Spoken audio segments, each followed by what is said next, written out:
Hello friends, welcome to my Pathshala for you. दोस्तों, general science का आज पार्ट 18 है जिसमें हम देखेंगे मोस्ट इंपॉर्टेंट 25 एमसीक्यूज जो आपके आने वाले exam SSC, CGL, RRB, NTPC और UP triple S C, UP PCS और अन्य स्टेट पीसीएस और वनडे एग्जाम के लिए बहुत ही महत्वपूर्ण होंगे। इसलिए दोस्तों, वीडियो को अंत तक जरूर देखिएगा। डेफिनेटली ये वीडियोस आपके आने वाले एग्जाम के लिए हेल्प करेगी।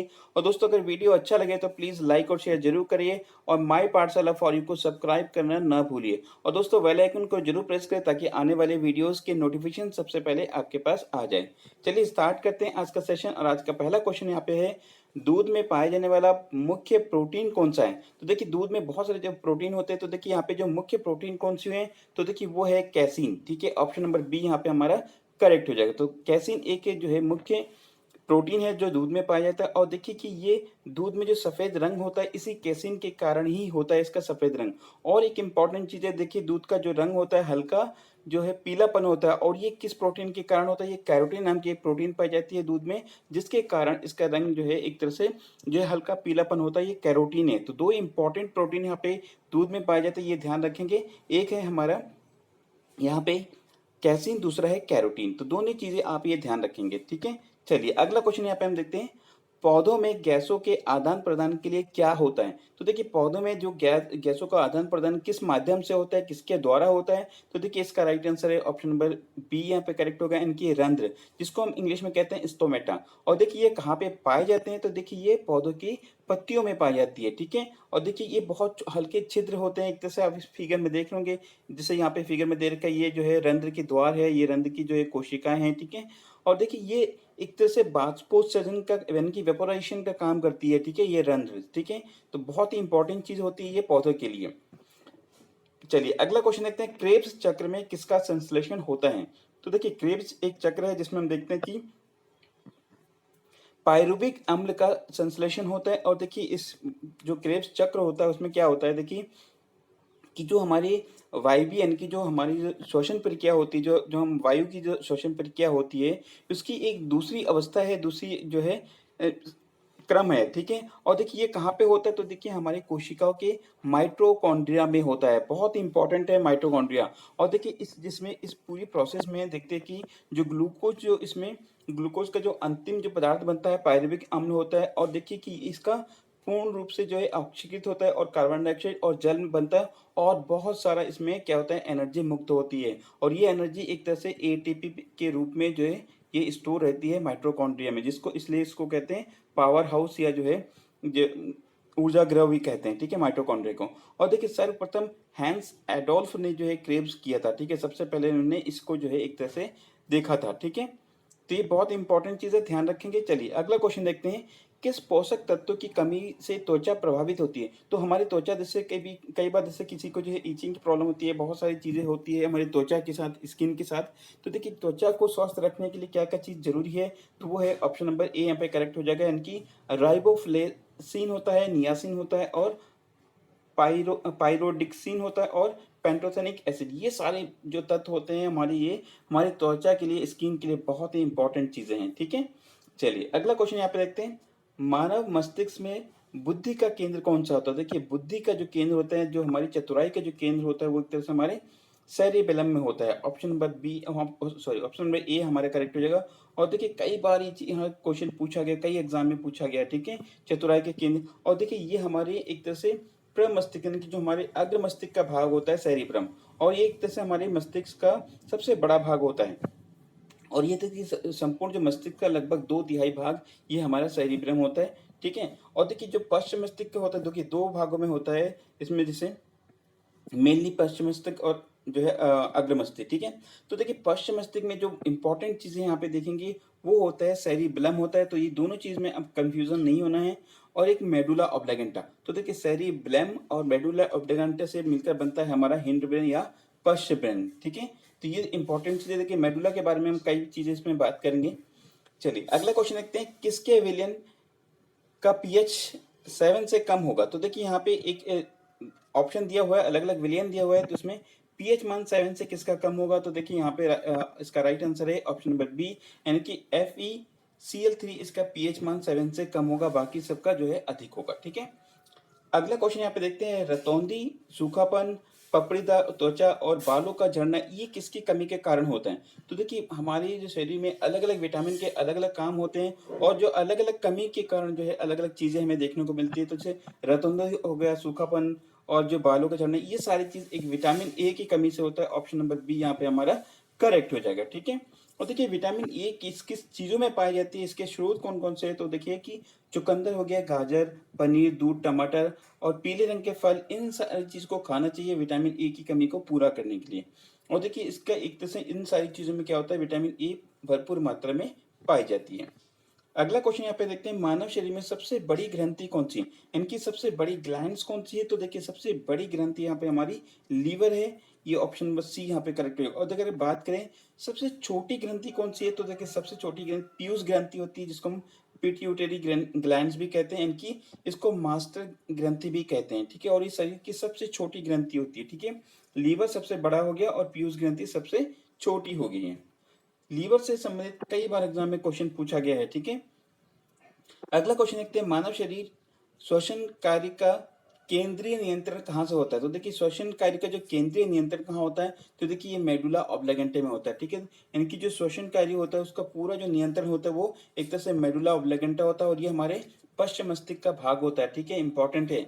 चलिए अगला क्वेश्चन देखते हैं, श्वसन प्रणाली श्वास नली, फेफड़े और डैश से बनी होती है। तो इनकी हमारे जो जो श्वसन प्रक्रिया होती है, जो जो हमारी रेस्पिरेटरी सिस्टम होता है, किन किन से मिलकर बना होता है? तो यहाँ पे श्वसन नली हो गया, फेफड़ा और एक तरह से एक और इम्पोर्टेंट चीज है यहाँ पे डायाफ्राम। ऑप्शन नंबर बी यहाँ पे करेक्ट होगा। देखिए कि डायाफ्राम क्या होता है, तो देखिए एक तरह की एक मांसपेशी का एक पतली झिल्ली होती है जो हमारे श्वसन जो तंत्र होता है या श्वसन तंत्र के जो अंग होते हैं और पाचन तंत्र के अंग, उनको डिफरेंशिएट करता है। आप देख रहे होंगे यहाँ पे ये होता है डायफ्राम, ठीक है? तो ऊपर ये सारी चीज क्या होता है कि लंग्स हो गया, नोज, माउथ, ये सारी चीज क्या होता है हमारे एक तरह से रेस्पिरेटरी उसका पार्ट होता है और ये नीचे क्या होता है हमारा इंटेस्टाइन होता है। तो इन दोनों चीज को अलग करती है, इनकी जो हमारी श्वसन तंत्र को और पाचन तंत्र को अलग करती है डायफ्राम, ठीक है? तो क्वेश्चन यहाँ से इस तरह भी पुट किया जा सकता है कि आपको जो कौन सा ऐसा अंग है जो हमारे श्वसन तंत्र और पाचन तंत्र को अलग करती है, वो है डायफ्राम, ठीक है? चलिए अगला क्वेश्चन देखते हैं, बल्ब में निष्क्रिय नाइट्रोजन और ऑर्गन गैसों का उपयोग क्यों किया जाता है? तो देखिए एक तरह से हम देखते हैं कि उसमें फिलामेंट के जो जीवन है उसको बढ़ाने के लिए इनकी देखिए फिलामेंट को उसमें गैस भरने से उस पर जंग नहीं लगता और वो काफ़ी टाइम तक जो है उसके जीवन काल बढ़ जाता है और हम देखते हैं कि बल्ब काफ़ी टाइम तक चलने लगता है, ठीक है? तो इसलिए इसमें ये सारी चीज़ें होता है। और देखिए कि एक तरह से ये जो गैसें होती हैं अक्रिय गैसें होती हैं जिसमें एक तरह से वाष्पोत्सर्जन को रोकती है और जिससे क्या होता है कि फिलामेंट का जीवन काल बढ़ जाता है। अगला क्वेश्चन देखते हैं, विटामिन बी की कमी से उत्पन्न होने वाला रोग का नाम क्या है? तो देखिए विटामिन बी वन की कमी से यहाँ पे होता है बेरी रोग होता है, ठीक है? और कई बार एग्जाम में क्वेश्चन पूछा गया, ठीक है? इसका भी विटामिन सी की कमी से होता है, ठीक है? तो देखिए बी वन जिसको हम कहते हैं थायमिन, देखिए इसका जो रासायनिक नाम है बी वन का, उसका नाम है थायमिन। तो कई बार इस तरह से भी क्वेश्चन पूछा जाता है कि विटामिन बी वन का रासायनिक नाम क्या है, तो वो है थायमिन, ठीक है? अगला क्वेश्चन देखते हैं, पचे हुए भोजन में मौजूद विषैले पदार्थ का कौन सा अंग अवशोषण करता है? तो देखिए इनकी हमारे बहुत भोजन में बहुत सारे ऐसे विषैले पदार्थ भी अवेलेबल होते हैं और उसको कैसे एब्जॉर्ब किया जाता है और कौन सा अंग उसको एब्जॉर्ब करता है ताकि हमारे भोजन में जो है वो विषैलेपन हट जाए, तो ये है यकृत यानी कि लीवर। ऑप्शन नंबर बी यहाँ पे हमारा करेक्ट हो जाएगा। अब देख लेंगे फिगर में ये है यकृत, एक तरह से ये विषैले चीजों को अवशोषण करता है, ठीक है, हमारे भोज्य पदार्थ में से। चलिए अगला क्वेश्चन देखते हैं, मानव शरीर में वे नियंत्रण केंद्र कहाँ है जो भूख, पानी संतुलन, शरीर का तापमान, इन सारी चीज को विनियमित करता है यानी कि कंट्रोल करता है, ठीक है? तो इसका राइट आंसर हो जाएगा ऑप्शन नंबर सी यानी कि हाइपोथैलेमस। ऑप्शन नंबर सी यहाँ पे करेक्ट हो जाएगा। और देखिए हाइपोथैलेमस ये हमारे मस्तिष्क से जुड़ी होती है, आप इस फिगर में देख रहे होंगे यहाँ पे होता है और ये हमारी जो पीयूष ग्रंथि है उसको भी एक तरह से नियंत्रित करता है, ठीक है? तो ये हाइपोथैलेमस बहुत ही इंपॉर्टेंट चीज है ये। चलिए अगला क्वेश्चन देखते हैं, निम्न में से कौन सा सामान्य श्वास प्रक्रिया को नियंत्रित करता है? तो देखिए हमारी श्वास प्रक्रिया जो हमारी रेस्पिरेटरी सिस्टम उसको नियंत्रित करने के लिए ये होता है पृष्ठीय श्वसन समूह, इनकी डोर्सल रेस्पिरेटरी ग्रुप होता है जो हमारी एक तरह से जो वायवीय श्वसन प्रक्रिया होती है उसको एक तरह से कंट्रोल करती है, ठीक है? और देखिए जो हमारी श्वसन जो होता है, हम जो सांस लेते हैं, ठीक है, उसमें देखिए कि इस श्वसन समूह में दोनों श्वसन इनकी एक तरह से हम देखते हैं कि जो श्वसन न्यूरॉन्स होते हैं और जो है नियंत्रित श्वास होते हैं, जबकि हम देखते हैं कि जो पृष्ठीय श्वसन समूह में केवल श्वसन न्यूरॉन्स ही नियंत्रित करते हैं। तो ये दो अलग अलग चीजें यहाँ पे, तो इसको आप ध्यान रखेंगे, ठीक है। नेक्स्ट क्वेश्चन यहाँ पे देखते हैं कि शुद्ध जल का पीएच मान कितना होता है। तो देखिए शुद्ध जल का पीएच मान होता है 7, ठीक है। देखिए जितने भी चीजें हैं इस तरह के मैंने पिछले भी चैप्टर में पढ़ाए हैं। देखिए इससे पहले मैंने 1 से 17 चैप्टर पढ़ाए हैं, आप लोग जरूर इसको ध्यान दीजिए। उसको 1 से लेकर 17 तक आप देखिए कि हर उसमें मैंने बहुत सारी चीज़ें डिटेल में एक्सप्लेन की है और वो आपके एग्जाम के लिए बहुत ही इंपॉर्टेंट है। देखिए यहाँ पे कुछ चीज़ें हैं, जैसे ब्लड हो गया, यहाँ पे ब्लड हो गया, पानी हो गया, लार हो गया, वाइन हो गया, ठीक है। इन सारी चीज़ के पीएच मान आप जरूर याद रखेंगे और एग्जाम पॉइंट ऑफ व्यू से बहुत ही इंपॉर्टेंट है। चलिए अगला क्वेश्चन देखते हैं, विटामिन डी की कमी के कारण कौन सा रोग होता है। तो विटामिन डी की कमी से रिकेट्स रोग होता है, ठीक है। ऑप्शन नंबर सी यहाँ पे करेक्ट हो जाएगा। और देखिए डी हमारी कौन कौन सी चीज में मिलता है, और देखिए डी के कारण एक ऑस्टोमलेशिया भी हो जाता है, ठीक है।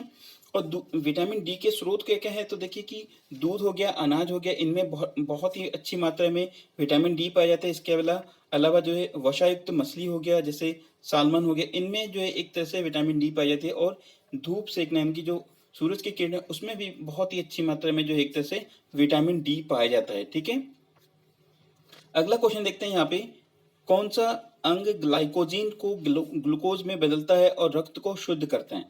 तो देखिए यहाँ पे एक तरह से हमारे जो ग्लाइकोजीन है उसको ग्लूकोज में बदलता है और हमारे रक्त को शुद्ध करता है, वो है हमारे यकृत यानी कि लीवर, ठीक है। तो देखिए केवल फेफड़ा ही हमारे एक तरह से, जो किडनी हमारे रक्त को साफ नहीं करता, बल्कि यकृत ये भी एक तरह से अलग तरीके से जो इसमें जो है हमारे रक्त को साफ रखने का काम करती है। चलिए अगला क्वेश्चन यहाँ पे हमारे पास है। अगला क्वेश्चन है कि मानव मस्तिष्क का कौन सा अंग निगलने और उगलने का नियामक केंद्र है। तो देखिए एक तरह से यहाँ पे ऑप्शन नंबर ए करेक्ट हो जाएगा, मेडुला ऑब्लिगेंटा। तो यहाँ पे देखिए पहले हमने श्वसन की क्रिया को कंट्रोल करती है, अब देखेंगे कि निगलने और उगलने में भी एक तरह से ये बहुत अच्छी महत्वपूर्ण भूमिका निभाती है, मेडुला ऑब्लिगेंटा, ठीक है। और ये पश्च मस्तिष्क का भाग है। और देखिए बार बार मैं इसको रिपीट करूँ ताकि आपको जो है एक तरह से अच्छी तरह से ये चीजें याद हो जाए अच्छी से, ठीक है। चलिए अगला क्वेश्चन देखते हैं, ऑक्सीजन की उपस्थिति में सुक्रोज का CO2 एवं जल में ऊर्जा निर्मुक्त होने के साथ पूर्ण रूपांतरण होने को क्या कहा जाता है। तो देखिए इसको क्या कहा जाता है, तो देखिए इसको कहते हैं वायु श्वसन कहते हैं, ठीक है। ऑप्शन नंबर ए हमारे करेक्ट हो जाएगा। देखिए श्वसन की अलग अलग प्रक्रिया होती है, तो सबसे पहले जानते हैं कि श्वसन होता क्या है। तो देखिए जीव जंतु की कोशिकाओं में ऑक्सीजन की उपस्थिति में भोजन की एक जैविक ऑक्सीकरण को हम क्या कहते हैं, श्वसन कहते हैं। और ये देखिए आंतरिक, बाह्य और कोशिकीय, ये 3 प्रकार की होती है। तो देखिए जो बाहरी में हम तो देखते हैं कि सांस लेते हैं और जो है सांस छोड़ते हैं, उसको एक तरह से हम गैसों का आदान प्रदान होता है, ठीक है। इनकी गैस को हम सांस के रूप में लेते हैं, ऑक्सीजन को, और फिर छोड़ते हैं। तो ये हो गया एक तरह से बाह्य श्वसन हो गया। आंतरिक श्वसन में क्या होता है कि हम देखते हैं कि रक्त और शरीर की कोशिकाओं के बीच गैसों का जो है विनियमन होता है, इनकी वो एक्सचेंज होता है। और एक तरह से जो कोशिकाओं में होता है उसमें हम देखते हैं कि कोशिकाओं के श्वसन में हम देखते हैं ऊर्जा के लिए भोजन का रूपांतरण, ये सारी चीजें होता है कोशिकाओं में, ठीक है। तो ये अलग अलग प्रकार के श्वसन हमारे शरीर में होता है, ठीक है, जीव जंतु में होते हैं। अगला क्वेश्चन देखते हैं, बफर विलयन क्या है। तो देखिए बफर विलयन से कई बार एग्जाम में क्वेश्चन पूछा जाता है। तो देखिए बफर विलयन क्या है, तो देखिए एक ऐसा विलयन है जिसमें हम देखते हैं कि जिसमें अम्ल या क्षार की थोड़ी मात्रा डालने पर उसका पीएच मान में कोई बदलाव नहीं होता है। पीएच क्या होता है, पावर ऑफ हाइड्रोजन या पोटेंशियल ऑफ हाइड्रोजन, तो इसमें कोई भी चेंजेस नहीं होता है। और ऐसे विलयन को हम क्या कहते हैं, बफर विलयन कहते हैं, ठीक है। ऑप्शन नंबर यहाँ पे सी करेक्ट हो जाएगा। और इसके एग्जाम्पल क्या है, CH3COH प्लस CH3CONA, इसका जो मिश्रण है एक बफर विलयन के रूप में ये कार्य करता है, ठीक है। अगला क्वेश्चन देखते हैं, TV set, computer, radio set में इलेक्ट्रॉनिक चार्ज को स्टोर करने के लिए किसका उपयोग किया जाता है। तो देखिए इसमें बहुत एक इंपॉर्टेंट चीजें हैं।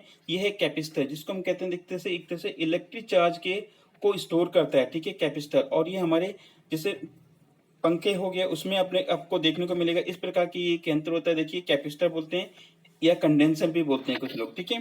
तो ये एक तरह से इलेक्ट्रिक चार्ज इसमें स्टोर रहता है। अगला क्वेश्चन देखते हैं, किसी भी तेलीय फर्श पर चलना मुश्किल क्यों होता है। तो देखिए तेलीय फर्श यानी कि वो बहुत ही फिसल जाते हैं लोग, इसका क्या कारण है, उसमें घर्षण बहुत कम होता है, ठीक है। और देखिए घर्षण कम होगा तो क्या होगा, फिसल जाएंगे। देखिए घर्षण क्या होता है, एक प्रकार के विरोधी बल है जो किसी वस्तु की गति का विरोध करती है, ठीक है। जैसे सड़क में अगर घर्षण नहीं होगा तो कोई भी चीज़ें स्किड हो जाएगी, फिसल जाएगी, ठीक है। तो देखिए कि तेली फर्श में वहाँ पे घर्षण कम होने के कारण जो है वहाँ से हम आसानी से फिसल जाते हैं, ठीक है।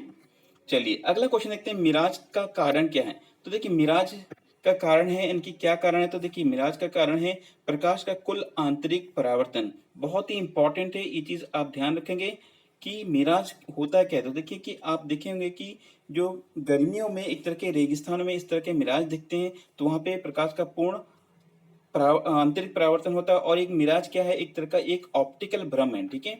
और देखिए ये एक तरह से हम देखते हैं कि गर्मियों में जो जमीन के पास की जो हवा होती है वो गर्म हो जाती है, और ऊपर की हवा की तुलना में वो एक तरह से हम देखते हैं कि दुर्लभ होती है, और माध्यम और वो जो है माध्यम से दूर की वस्तु वस्तुओं या आकाश की जो है विस्थापित छवि का जो है निर्माण करती है, और इसलिए हमें दूर से कोई चीज जो है उल्टी दिखाई देती है।